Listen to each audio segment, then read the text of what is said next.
Et à 14 ans, comme nous terminions, nous, l'école le 30 avril, j'ai pu commencer le 2 mai au Collège Sainte-Marie pour commencer la préparatoire à l'école normale. Oui, l'école, c'était assez exigeant. Nous n'avions pas de congé non plus depuis nous commencions le 3 novembre.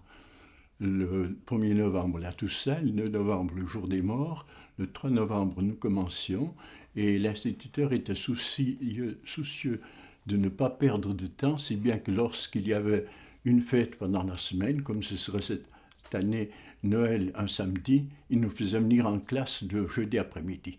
Alors ça, c'était pour nous la chose la plus dure.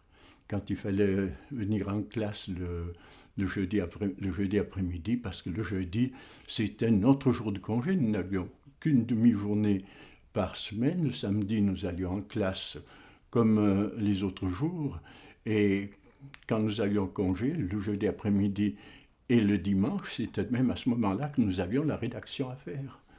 Et les rédactions, ce n'était pas une petite chose. Heureusement que nous avions dans la même division que nous une sœur qui était assez douée pour les rédactions. Alors faire les rédactions, c'était surtout son travail. Et l'instituteur qui connaissait les circonstances, la manière de vivre, ne s'occupe pas trop. Il savait que quand il avait corrigé un des cahiers des 4 qui étions dans la même division, il n'avait pas trop besoin de s'occuper des 3 autres parce qu'ils étaient exactement la même chose. Par contre, notre sœur aînée, elle était en première division quand les 4 suivants, nous étions en deuxième division.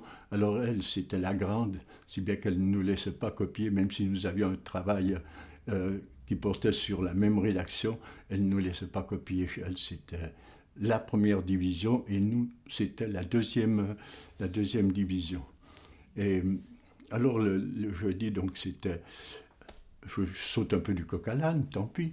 Je pense justement que l'instituteur avait le souci d'être en liaison avec l'ensemble de la population, qui était une population uniquement paysanne. Alors, le mois de mai, c'était déjà assez tard, la campagne se réveille déjà fin mars, début avril, et nous avions à ce moment-là des tâches de campagne à faire, soit dans les champs, il fallait porter la terre du fond du champ vers le sommet pour que lorsqu'on tourne la charrue, la terre reste un peu régulière, qu'elle ne passe pas sur la propriété du voisin en dessous. Et puis les prés, il y avait des cailloux qui descendaient de la montagne, il y avait des branches d'arbres, n'importe, il fallait aller enlever ces choses-là, on appelait décombrer. Nous allions décombrer les prés et lever la terre, nous appelions cela repaler.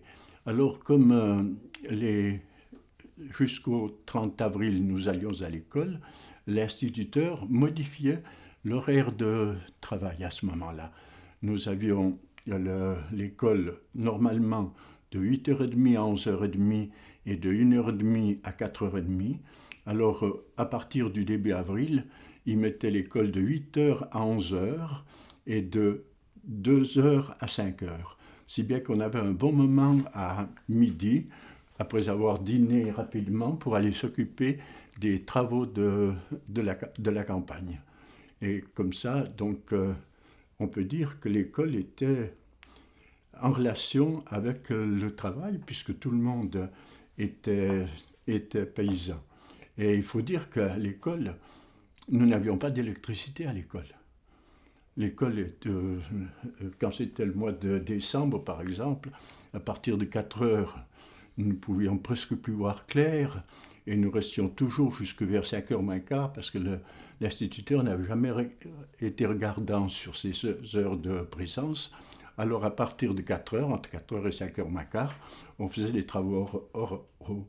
Les travaux écrits, on les faisait avant, ou au préalable. Et on n'avait pas d'électricité, donc, parce que nous avions une usine électrique, une petite usine électrique qui était entre Rivaute et Fontaine-Dessus. Et cette usine travaillait avec de l'eau qui était stockée à la hauteur de notre village. Nous avions un petit réservoir là, mais le réservoir pouvait alimenter l'usine pendant 3 heures. Alors, nous avions l'électricité de 5 heures le matin jusqu'à 8 heures le matin. C'était le moment où les paysans allaient faire leur travail à l'étable. Et le soir, nous avions de nouveau l'électricité de 5 heures jusqu'à 8 heures. Donc, ce n'était pas la peine d'avoir l'électricité en classe parce qu'elle n'aurait pas été présente au moment où l'usine fonctionnait. Alors, je me rappelle le soir spécialement, vers les 8 heures, on était souvent autour de la table à faire nos devoirs et on voyait la lampe qui baissait, qui baissait, qui baissait. Et puis à un moment donné, elle s'éteignait, ça veut dire que l'usine n'avait plus d'eau. Alors il fallait allumer la bougie, la lampe à pétrole pour continuer. Et en 1941, je crois 42, nous avons eu une panne d'électricité. La turbine avait cessé de fonctionner, il fallait la changer, et il a fallu 1 mois et demi pour la faire venir. Il a changé, donc nous avons vécu sans électricité pendant 1 mois et demi.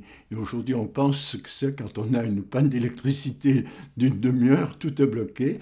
Et bien là, nous avons continué à vivre normalement pendant ce mois et demi, comme si de rien n'était. Voilà un certain nombre de choses que je me rappelle de mon jeune âge.